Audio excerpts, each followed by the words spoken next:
Welcome to Mustang News. I'm Emily Perhala. And I'm Kean Grimes. Coming up today, we're diving into the world of martial arts, sharing must-watch movies, and highlighting the best local spring break activities. After weeks of dedication and hard work, the wait for results is finally over. High school students who took the SAT this month will get their results today, March 27th. The first wave of results is expected to drop between 6 and 8 a.m. through the College Board website. If you do not see your score immediately, check back later in the afternoon, as results are released in groups throughout the day. For those looking to improve their score, registration for the next test date is already open. Good luck to all the students and families checking those numbers this weekend. Now, Zach Olzak and Maxwell Catherman will be sharing some spring break activity ideas. Spring break is on the way, but we know that some of you may be stuck at home all week. That's why today, Zach and I are going to show you a few places in the Triangle that you can visit for free. Our first place on the list is the Dorothea Dix Park.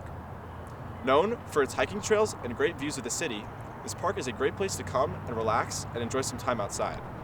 Plus, you can try to find all 5 of the wooden troll sculptures hidden throughout the trails. Next up is the Natural History Museum in downtown Raleigh.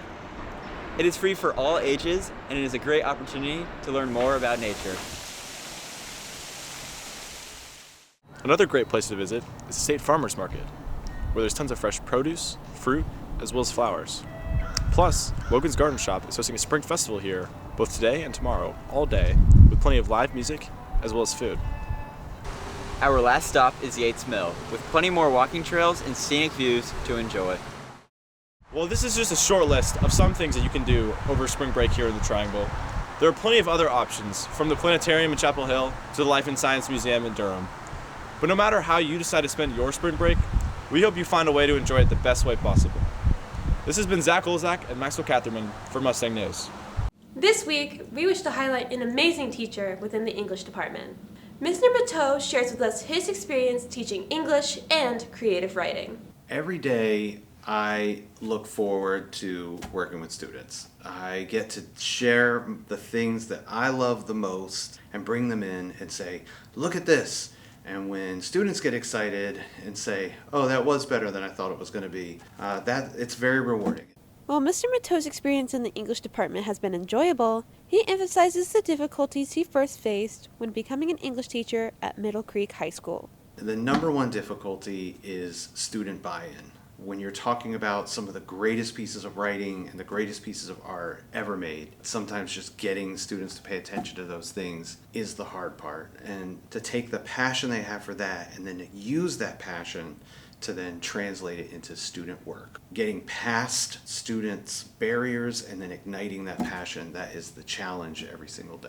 While Mr. Matteau has seen many changes since he first joined the English department, he looks towards the future and the potential it brings for his classroom. I really just want to see students taking ownership of their power. Like, you get to make things just like any professional that share your experience with the rest of humanity. We hope to check in with Mr. Matteau in the future as his classroom continues to grow. This is Lorelai Causey with the Mustang News. With Middle Creek School Zone stretching from Kildare Farm Road all the way to Old Stage Road, students and families are feeling the impact of ongoing construction across Apex and Fuquay. This includes lane widening and new left turn options at 1010 Road and Bells Lake Graham Newton Road. At the same time, a new traffic signal and dedicated turn lanes are being added at the four-way at Optimus Farm Road. While these projects aim to reduce traffic, that is not the case, and with so many projects happening at once, nearly every route is backed up, creating significant delays for students and staff. As the community continues to grow, it raises the question, is the quality of life for current residents declining in order to improve conditions for those who have not yet to move in? This week was the second last quarter of this school year. I interviewed juniors who have the biggest workload to see how they felt about it. Yes, I'm very excited for next quarter because it's the last quarter before summer, and next year I'm going to be a senior, and that's a lot of fun. I do feel very accomplished. I feel like I've gotten a lot of my work done, a lot more than I did last semester, so I feel a lot more accomplished. I do look forward to next quarter, it being my junior year, being that year before I go into senior year where everything gets kind of serious. I look forward to what it holds and what it brings, and I think it'll be fun. I think I'll enjoy it, and I think it'll be that year or that last quarter before my last year where it's just full of growth. And I really hit a point where everything becomes consistent, not just the work I'm turning in, but my grades as well. I do feel accomplished this quarter. I feel like I've taken the time to really be consistent with my work. My teachers are also very persistent. They stay on me. So when you combine, consistency from students with a teacher that's really persistent and on you, you do accomplish things during the quarter. This was Mac Land with the Mustang News. 2 weeks ago on the news, you got to hear about student concerns from the studio. And this week, you'll get to hear it directly from the student body. The school bathrooms are dirty, not very well supplied, and most of the toilets that I go to are broken, and so it's not very good. I think that the little notes that the Women's Empowerment Club leaves on the mirrors are really nice. And I also like that they leave menstruation products for us by the sinks.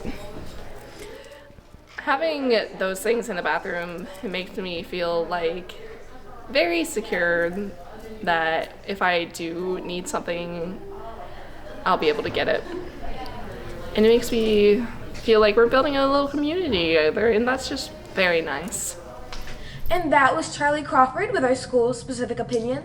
Up next, we have a sophomore here at Middle Creek, with their opinion on the new phone policy. I mean, I like to have my phone in class on me because sometimes my mom texts me and I can't respond to her right away, and sometimes it's about questions about later tonight, like what do I want to eat for dinner, and it's kind of annoying when I can't answer her. I think that the phone policy also helps me kind of get off my phone. Like, it's gotten me more used to not wanting to be on my phone as much. Like, I'll get home and the first thing I want to do is not get on my phone. So I think it's kind of like driven me away from it in a good way. And, I'm just not really as concerned with it anymore as I used to be. I definitely see more people taking notes or just overall focused on the teacher when they wouldn't be before, when they'd be looking down at their laps.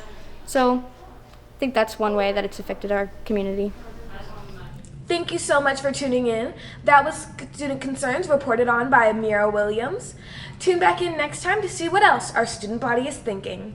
As students begin to plan for their spring breaks, many are asking themselves, I'm bored of doom scrolling. What should I do now? This week, many exciting movies have been released into theaters, so we'll be telling you a little bit about them. Project Hail Mary, a movie based on the book written by Andy Weir, is about a man named Ryland Grace who wakes up from a coma to find himself alone in space. Grace must find a way to save Earth from a mysterious substance killing the sun. On this journey, he makes an unexpected friendship that may be the key to saving the world. Ready or Not 2, Here I Come, is a direct sequel from the first movie. It follows the main character Grace as she wakes up in the hospital after surviving the Les Damas mansion. Grace is immediately thrown into a new game of survival as rival families of the same cult hunt her down for the throne. Faced with this new threat, Grace is reconnected with her estranged sister, Faith, and must find a new way for them to survive. Durandahar, The Revenge, is a sequel to the first movie, Durandahar. We follow the same main character, Hamza, as he rises through the criminal underground's hierarchy to claim his title, Lion of Balochistan. We hope that these movies provide an exciting plan for students over spring break. This has been Jeremy Jones from Mustang News. According to studies, women are often unrepresented in combat sports, with only 27% of martial artists being female. However, these studies are also reporting a growing change in the gender dynamics of martial arts, with more women participating in the sport and many classes focusing on creating an empowering and inclusive environment to female martial artists. This week, we spoke to several female students here at Middle Creek High School who participate in martial arts and asked them to share their experiences. I first got into martial arts because my father convinced me, and the gym was like right next to us. I think it's greatly improved it. I got to meet new people and just be more confident in my skills and ability. I think a lot of women should be doing martial arts because I think jiu-jitsu is the best martial arts for self-defense, and I think a lot of women should learn it. My cousin did martial arts, and then she told us about it, and then we found a studio for me and my brother. Martial arts has really made me more confident and given me confidence to do a lot more things. I do think more women should do martial arts because it's really improved my confidence and discipline. If you are a female student here at Middle Creek who might be interested in martial arts, we hope this segment has encouraged you to look into classes near you. My name is Madeline Lowry, and this is Mustang News. Next, let's hear from Kai Shimkitz. Today marks the last day for the third quarter for the MCHS 2025 to 2026 school year. With this, the next week will be devoted entirely towards spring break. Spring break offers students a pause in their studies and an opportunity to get away and go on vacations. We managed to get an inside scoop on what Middle Creek students are going to be doing over the upcoming spring break. For spring break, me and my family were going on a trip to Charleston down by the beach. We're going to go tour Fort Sumner, as well as go on a haunted tour where we get to see different places that are supposedly haunted at the beach. I'm going to Topsail with Stella and Maya. It's going to be like a day trip, so I think we're going to the aquarium, and then we're just going to spend the day on like the pier, and then drive back at night. And then before, we're going to watch the Demon Slayer movie. So I'm going down to Florida over spring break, Orlando. I'm going to go to Universal Studios. They just had their new Epic Universe park open. So we're going to go down there with me and some of my family to, just try out all the parks. It's going to go for around like 3 days. Hopefully it's going to be a, fun time. Spring break offers a brief intermission before the last quarter of the year rolls around, bringing with it AP tests and final exams. We here at the studio are excited to see what students are going to be doing over this spring break. I'm Kai Shimkitz, and this is Mustang News. Let's hear from Madeline Johnson for more insight on this year's play, Suffs. Behind the scenes of this year's musical, Suffs, a story that follows part of the tireless fight for women's suffrage, students are working on and off stage to bring this production to life. On stage, the set is already taking shape, with major pieces helping create the world of the show. Costumes play a key role in bringing the story to life, and senior Sophie Doolin has helped shape the characters through her work as costume lead. So for Suffs specifically, I worked with our director, Miss Garrett, kind of to see like the view that she wants to give the costumes for this show. And then I kind of went from there and looked more at the character's personality through the script.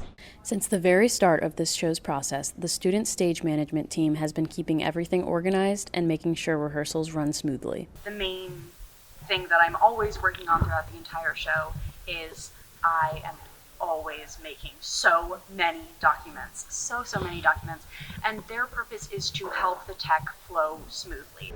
Reporting for Mustang News, this is Madeline Johnson. Thanks so much for tuning in. I'm Emily Perhala. And I'm Kean Grimes. And we will see you all next time on Mustang News.